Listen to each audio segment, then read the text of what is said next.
Alright, I thought I'd show everybody some of my coronavirus projects. This is Charlotte, my 1968 Mad Max car that I haven't really driven in a whole while, but she just got an oil change and I cleaned the engine a bit, even though you can't tell.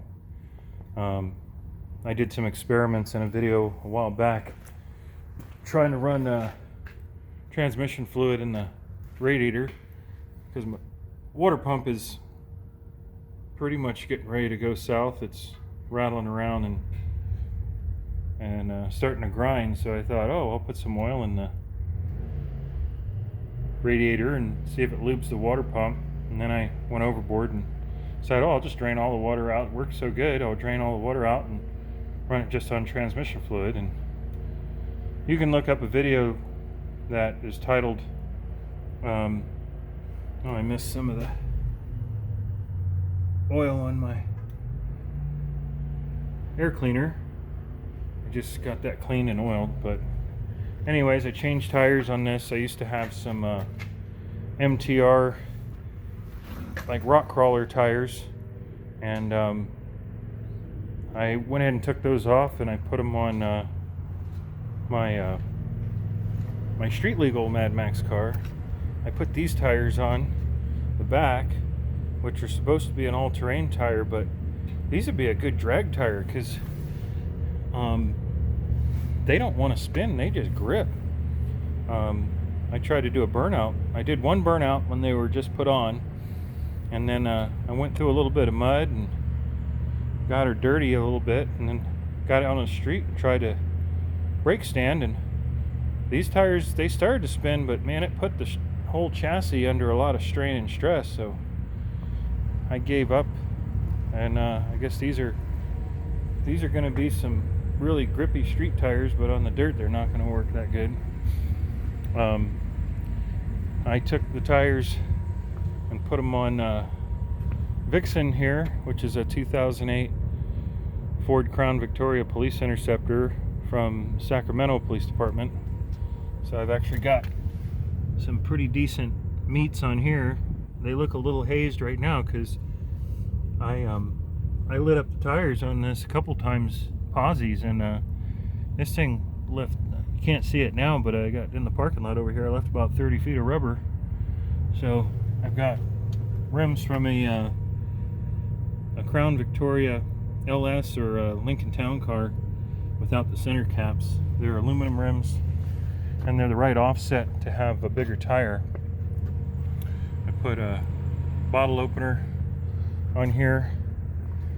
This has got 39.5 tires on the front, Goodyears, and they were all pretty much new tread. They're old tires. They chunked a little bit here and there where I hit a couple jumps, if you will, and caught the tires on the fender well. You wouldn't think so with how big the wheel wells are, but the tires I had on it were literally like 37s in the rear and 35s in the front. So now I've gone down about 4 sizes front and rear. Put a little Punisher emblem on the front and added a little Mad Max car I found at a job in the dirt. Looks like the Scorpion's having his way with it. So had to grind the calipers a little bit to get the wheels to fit, because I've got 15-inch rims on a car that had 17-inch rims on it, and I had a little incident with wheel spacers. The studs broke, and that's what this is from. I actually drove over my front tire and did quite a bit of damage here, but it actually kind of fits the character of the car. The more damage the better. And then here's the funny part. This makes me laugh. I put one of those tuner gas caps on it because the gas door in here was the only thing that was straight, and I figured, well, I'll keep it for another car. I had this laying around, so it's just funny. Some bling on the on the bunkers here. And then I got a little smiley face back here made out of a motorcycle sprocket. So, but yeah, I took this out today and drove it around quite a bit, and looks like everything's going to work out on it. I've got my other cars out. One of the neighbors is running around a Rhino, a Razor, a turbo Razor. If he doesn't die. I've got this is the BOB car, which is actually Santa Paula police car that I got painted. It's painted space gray, and so, and then this is Roxanne. Hasn't had anything really changed, but been going in some mud, and had a noise in the front I thought was from a broken motor mount a little while back, but I went through an intersection at high speed and didn't know there was a really big storm drainage dip in it, and I probably went about 4 or 5 feet off the ground and landed nose first. Well, the front end, under the front end, because it's technically a front-wheel drive car. It's all-wheel drive, but it's got the transverse mounted motor, so all the weight was in the front, and I landed so hard I bent the skid plate in. I ended up pulling a skid plate from Lola, which is the Squash Squad car that I got from Wyoming, which is where Roxanne came from. And so I swapped skid plates, did an oil change and some other stuff, and realized that I'd done some more damage than I thought. And what had happened is I'd pushed one of the exhaust pipes that runs the dual exhaust to the H pipe. Ended up with it kind of touching the frame whenever I put the car in reverse and was backing uphill. So I heard a rattling noise every time I drove it backwards, and luckily all I had to do was take a couple exhaust brackets off, straighten the exhaust, and that car's back to good. This car here, I have some problems with the suspension. I had the suspension welded pretty much solid for like Demolition Derby and Autocross. Well, I had to cut the welds because I had the car cambered so far in at the top of the wheels, so I wouldn't have to worry about catching the top of a tire when I hit some other cars. But it didn't do any good for the road wear on the street, and I had to tow this backwards to this event I go to at Wasteland Weekend.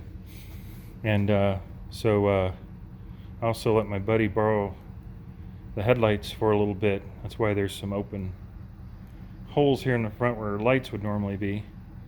But I need to adjust the suspension again because for some reason it keeps popping out of place. So I need to get that bolt loose right there, and that little crescent hole that you can see through, that should disappear. I should have it covered, kind of like this front one.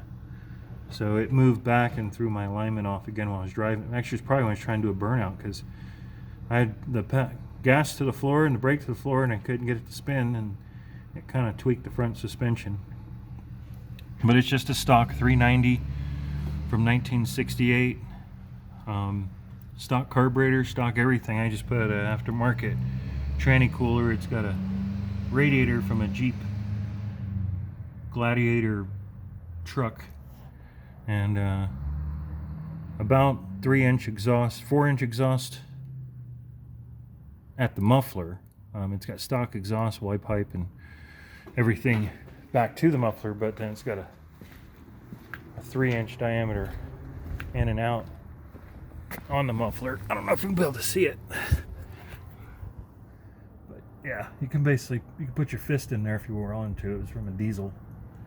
I got Rancho shocks, and a reinforced I don't know what that's called. That's the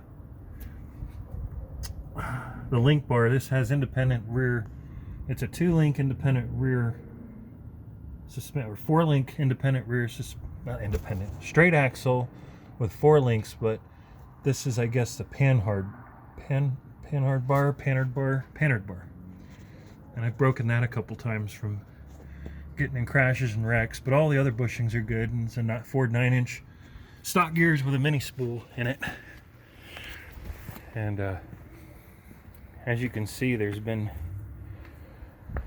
more than enough damage done to it in all the races that I've been in. So she's got a couple things that are a little different from, I think I have them all in the last video, but I got some lights and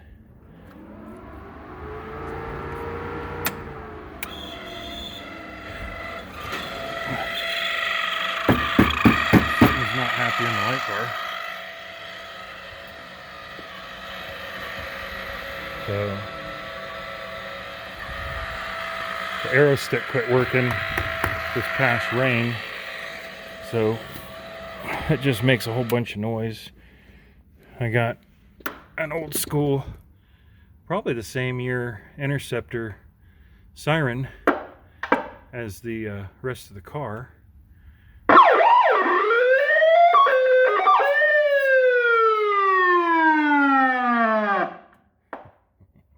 That thing's funny. It's so goofed up that I love it. It does have a PA with it. All this is really old school stuff. It's probably from the early 60s. Other than that, just a bunch of goofy stuff in it. That's my radio. I think it got wet too. So yeah, this is the not so serious video for today or tonight. I've got switches for a aircraft in here. Got a mount for a tablet I use, like kind of like a laptop. I think everybody's seen some stuff on this car, but it's been a while. But I just figure I'd make some more lighthearted video to go along with the video I made earlier today about toilet paper, spoons, knives, forks, and turtles. I should have put that in the description. But anyway, so I'm going to be working on this car for a while. I've got to work on an ambulance I've got over here. I think I've got a sticking valve in the engine. It's a 95 Loma Linda University non-emergency inter-university ambulance. It's only got like 30,000 miles. You can't see in there, can you? Nope. I don't have the keys with me right now, but it's only got 30,000 miles on it. It's really clean. And it's got a TBI 350 in it, and it's got a 704R trans, which is the optimal drivetrain for pretty much anything except for a 7,000 pound van. But I had a van, a little bit shorter van than this. This one's pretty long. It's an extended chassis van. I don't remember how long it is, but this thing, it might not look it in the video, but it's about 4 feet longer than a Crown Victoria. And I had a 454 1995 van that had a 454 in it, and I think it had overdrive too, but that thing was a gas hog. This thing runs really good, has lots of new parts in it. The tires are practically new. They still have all their tread, but something went wrong with the motor. It's starting to do a ping at mid throttle under mild load. If I floor it, it runs fine. If when it's idling, it runs fine. When I just kind of cruise really mildly, like maybe an eighth of the throttle, it runs fine. But when you just start climbing a hill or try and merge into traffic, it just starts knocking and pinging. So I think maybe it's one of the valve springs got weak and collapsed, or some type of knock sensor. But anyways, we'll see. I don't know if I'm going to post this video or not. I just haven't made a video in so long. I'm trying to knock the dust and cobwebs off of my narrating. So hope you guys are all doing good and hunkered down and got some good movies to watch, or watching something on the internet, which I got a feeling pretty much 110% of the people right now are on the internet in some way, because it took 5 hours for me to upload this video. I recorded it at like 10:30 this morning. Not this video, the video that's before this one. This one's probably going to take another probably 6 or 7 hours to upload, because now it's at night and there's probably even more people.